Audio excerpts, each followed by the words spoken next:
So what evidence are you seeing on the impact that you are beginning to have? Our evidence is showing up in our Ames Web. We just benchmarked, and my kindergartners were really rocking. That was incredible. But yeah, we're seeing it through our progress monitoring. We progress monitor every week, or depending on the grade level, some of the classes we're doing every 2 weeks, and watching to make sure that the kids are moving forward. And we've had a couple kids that the teachers were like, look, we're not moving forward, let's look at how we're doing this well. The child's been gone for a month. So keeping your eye on the data, Mm-hmm. and letting the data be your red flag of, oh wait, why is this going on? Right. Excellent, good for you. What leadership actions did you or your building principal take to ensure the success of this implementation? The building principal at Toke has been very supportive of the teachers really driving what they need in order for success. So it was the teachers who came together and said, you know what, we need another body here to do some interventions, and we're willing to take our instructional grants, pool it together, and we want to hire someone. And he was fine. And the district office is very supportive of bringing in professional development, providing. There's a lot of resources available to all the teachers in the district. I mean, not just Toke, but there's a ton of resources for them to pull from if they are struggling with any component of instruction. And the district office, I think, is hugely supportive of providing what's needed for those kids. When we said we want to set up a pullout for the kids, and by the way, this is how we want to do it, they were fine. They were good about it. And, okay, that'll work. So I think that it takes a really supportive administration to make this work. Excellent. And so you just described the principal, you just described the central office. Other than dollars to fund the support positions, were there any other resources that you needed? Space was a challenge at first. We trying to find a quiet space to take the kids where we weren't having to walk, because it's a K-12 school. We did not want to end up down on the high school wing.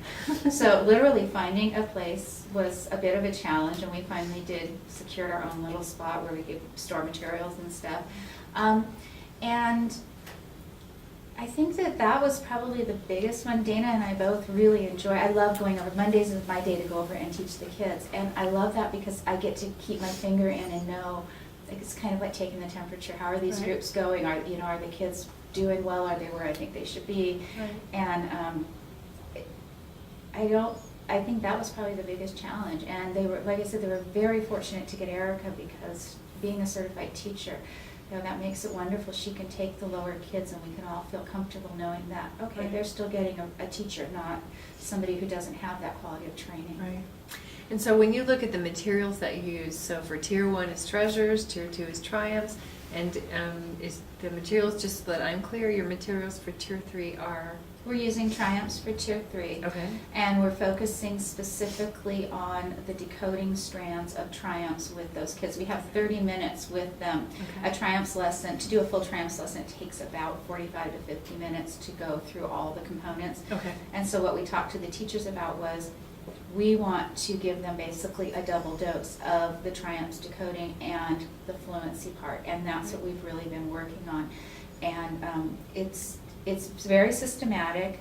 At first the teachers looked at it, especially the upper grades, they're like, well, this is really low. It's like, yeah, but it gets really high fast, and that's the whole point of it. Right. And we are seeing success with the kids. And we also pull in some decodable readers as now the kids have gotten more comfortable with the routine. We will supplement them with a little bit of homework, with a leveled reader that is focusing on, if we're focusing on vowel teams, then I will send them home with a practice book and tell them, okay, now on Friday I want you to be able to read this to me nice and fluently. Just to keep it, to take it outside the school and to push it home a little bit too. And that's been positive. It's been successful. Excellent.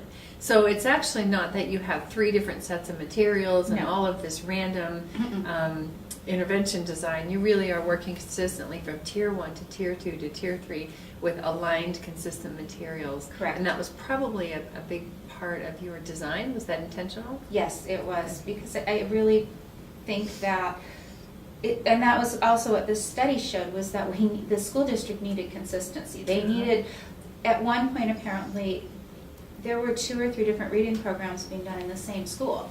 And so the goal was to standardize things.